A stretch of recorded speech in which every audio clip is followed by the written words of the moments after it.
என்னோட ஒரு சோகமான கதையை பற்றி சொல்கிறதுக்காக நான் இங்கே வந்திருக்கேன். என்னோடய வாழ்க்கையில் நான் எவ்வளோ கஷ்டங்கள் அனுபவிச்சிருக்கேன்னு உங்களுக்கு தெரியாது. எப்படிலாம் பிறந்து வளர்ந்துட்டு இன்றைக்கி எப்படிலாம் கஷ்டப்படுறேங்கிறத நான் உங்கள்கிட்ட சொல்கிறேன். எனக்கு கல்யாணம் ஆயிடுச்சு. கல்யாணம் ஆகி எனக்கு பிள்ளைங்க இருக்குது. என் வீட்டுக்காரு கொஞ்சம் எப்படி சொல்கிறது, கொஞ்சம் ட்ரிங்க்ஸு கொஞ்சம் மது இருந்ததுனால என்னோடய வாழ்க்கை இந்த மாதிரி போயிடுச்சு. வீட்டுக்காரை தவிர்த்துட்டு வீட்டுக்கார நல்லபடியாக பார்த்துக்கல வச்சுக்கல, பிள்ளைங்களுக்கு ஒரு நல்லது கிடந்து செய்யலை அப்படிங்கிறதுனால நான் வேற ஒருத்தவங்க எனக்கு என் பிள்ளைங்களுக்கும் சாப்பாடு போட்டாங்க. அந்த சாப்பாட்டுக்காக அவர்கிட்ட அவங்க இருக்கிற மாதிரி ஆயிடுச்சு.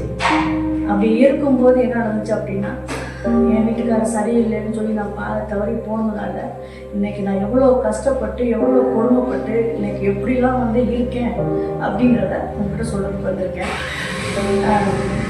எனக்கு ஒரு பொண்ணு ஒரு பையன். அவங்கள கூட இன்னைக்கு படிக்க வைக்க முடியாத நிலைமையில இன்னைக்கு அவ்வளோ ஒரு கொடுமையில் அவ்வளோ ஒரு கஷ்டத்தில் நான் இருக்கேன்.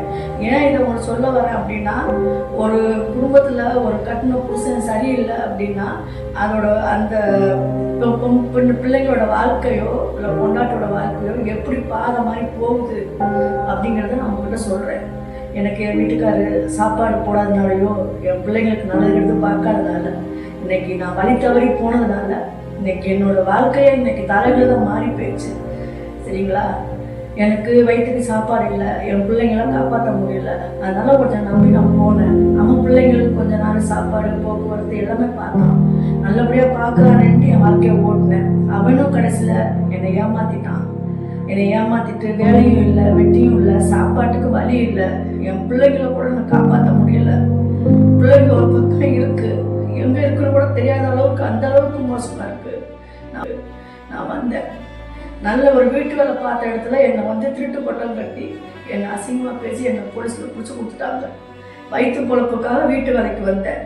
அங்கே ஒரு தகாத முறையில் தப்பான வார்த்தையில் பேசினாங்க. அது பிடிக்காததுனால, நான் பிடிக்கலன்னு சொன்னதுனால அவங்க என்ன பண்ணிட்டாங்க, என்னை போலீஸில் கம்ப்ளைண்ட் பண்ணி என்னை பிடிச்சிட்டு போயிட்டாங்க. அந்த ஸ்டேஷனுக்குள்ள என்னென்ன கர்மம்லாம் பார்க்கணும், என்னென்ன அசிங்கம்லாம் பார்க்கணும், அது எல்லாமே நான் பார்த்தேன். எப்படின்னா, இப்போ பிடிச்சிட்டு போயிட்டு அங்கே அவ்வளோ ஒரு கொடுமைப்படுத்தினாங்க. எப்படின்னா, எப்படி சொல்கிறதுனே தெரில. அவ்வளோ ஒரு கெட்ட பேச்சு, கெட்ட வார்த்தைகள், அசிங்கமான ஒரு இதெல்லாம். அதனால ஜெயிலில் விட்டு அவ்வளோ இது பண்ணி எல்லா போலீஸுக்காரவங்க சர்ச்சு எல்லாமே நான் எல்லாத்தையும் காலையும் விழுந்தேன் என்னை வெளியே கொண்டு வர்றதுக்கு.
அந்த பெண்ணோட தலையெழுத்து எப்படி இருக்குமோ அதான் நான் மட்டும் சொல்லிட்டு இருக்கேன்.